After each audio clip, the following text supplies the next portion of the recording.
बर्तमान करमा आम OTT exam आसवा गणित करमा जेटा हे 103 नंबर क्वेश्चन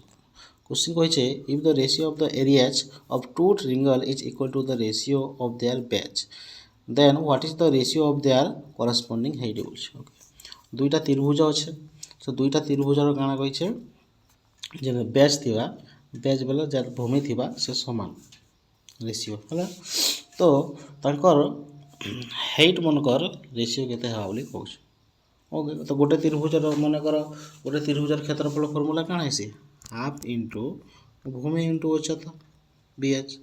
से काଣା से कहाँ समान हवा से क्षेत्रफल आम जब करमा बेले हाफ इंटू से बी एच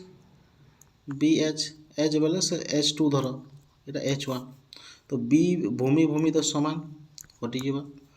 हाफ हाफ कटिज तो केते बचला गोटे एच वन इड बचला इड एच टू बचला तो ये मन रेशियो काଣା हवा एच वन के एच वन एच टू के इड धरिया तो केते बचला एक बचला तो काଣା हो रेशियो काଣା हवा एच वन एच टू हो काଣା 1:1 तो 1:1 हो डी हो राइट आंसर ओके।